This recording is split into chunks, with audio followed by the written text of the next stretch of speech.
ئاکەم سڵاتان لێبێت سپاس. دیارە بەمەبەستی ئەوەی زیاتر ژینگەی شاری هەولێر و دەوروبەری سەوز بکرێت. فەرمانگەی ژینگەی هەولێر بڕیاری داوە کە دار ببەخشێتە هەر هاوڵاتێک کە بێوێت لە بەردەم ماڵەکەی بیچێنێت بۆ ئەمە بەستە ئێستا من لە فەرمانگەی ژینگەی هەولێرم دڵشادیرانی بەڕێبەری و فەرمانگەیم لایە گفتوگۆ لەبارەی گفتوگوی زیاتر لەو بارەیەوە دەکەین کاگلشات سڵاتان لێبێت. ئەگەر پێمان بڵێ چۆن بوو ئێوە وەکو فەرمانگەی ژینگەی هەولێر بڕیارتاندا هەر هاوڵاتێک بێوێت دار لە بەردەم ماڵەکە بچێنێ ئەوە بە خۆڕایی پێی بدەن و ئامانستان لەو بڕیارە چی بوو؟ من خۆی گەورە میرەبان سەرەتا بە خێراتتان دەکەین بەنسبەت ئەو بڕیارە لە حکومەکانی پاڕژ لە حکومە کۆتاکانی ڕێنمای ژمارەیەکی 2024 مادەی 13 کە هەر پرۆژەیەکە دروست دەکەێت 225 ڕێژەی سەوزایی بی.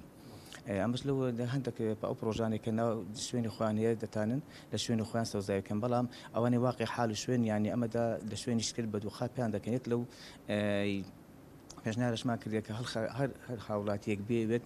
کەدار لە پێش دەرکای خۆی بچێنی چەند داری پێ بە حەسب ئەو چەند مەتریان هەیە چونچەمان بە جێری مەتر دارەکان دەچین دارەکانی مەش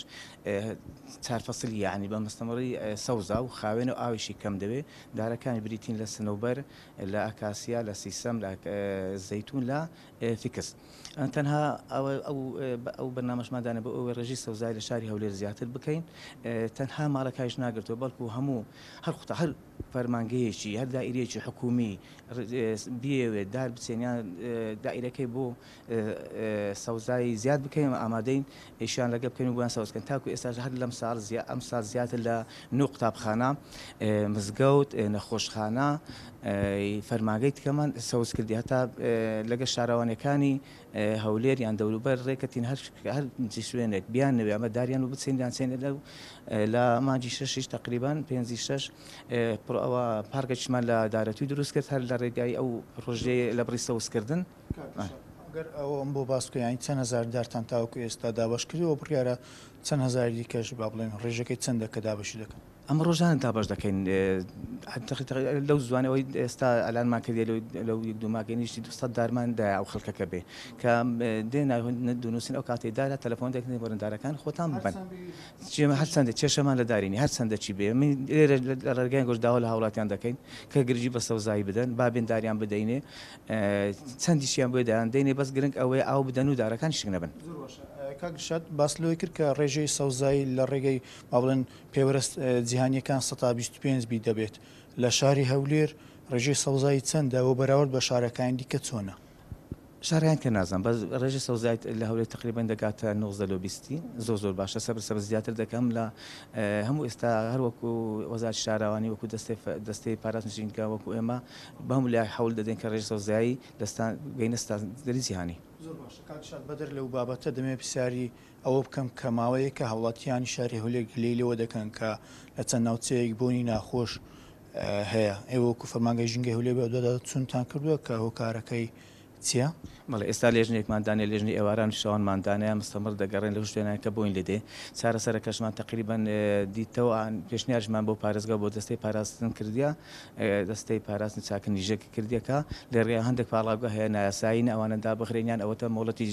مۆڵەتی سامانشتەکان و ڕەزامەندی ژینگەی وەرگرن و مولدەکانی گەڕەکانی بەڕاستی تقریبان ئەوانی شۆیەکن لەبەر ئەوەی زۆر گازی پیس بەکاردێن ئێساش لێژنەی مولدەکانی شەوانیشماندانایە ئەوانی کار ڕێنمایەکان ژینگە جێبەجێ ناکەن سەرەتا ئاگاداریان دەکەینەوە کە ڕێنمایەکان جێبەجێکەن بەڵام هەگەر هەر جێبەجیان نەکەن مەسەزیان دەدەین پاش غەرامەیان بکەین دەجیدان دەین محکەمەوەی چاناکەن بەڵام هەر دوونێشەوە دوونێ 5 مولدە لە شاری هەولێر غەرامەکراینە و دەیان دێنە محکەمەی بەهۆی پیسبوونی ژینگەوانە بەڵێ بەهۆی دووکەڵەکان بەهۆی بۆنەکان ئەوانێ پاڵاوەکان بەشی زۆری پاڵەوەکان لە شاری هەولێر باز لەوە دەکرێت کە نایاسایین ژینگە پیس دەکەن ئێوە چیتان هەیە بۆ ئەمەش داتایش تاوامانداتایشتەوە پێشناری مادەیتە بەڕێز پارێزگاری هەولێر و سەرۆکی دەستەی پاراستن ساکنی ژینگە لە ڕێگەی ئەنجومەن وزاران بڕیارێک بدەرچی بۆ هەموو ئەو پاڵاوگانێکە ئینشاءالله لە هەموو شتێک چارەسەر دەوی.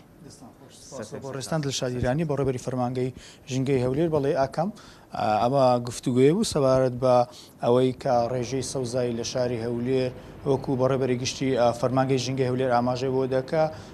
نزیک دەبێتەوە لە 120 کە بە پەیوەرە جیانەکە 125 بۆ ئەوەی ڕێژەی سەوزاییش لە شاری هەولێر دەوروبەری زیاتر بێت ئەوە بڕیارەن داوە هەر وڵاتیەک فەرمانگەیەک بوێت دار لە بەردەم ماڵ و لە بەردەم شوێنەکەی بچێنێت ئەوە بە خۆڕایی ئەوان پێشکەشی دەکەن.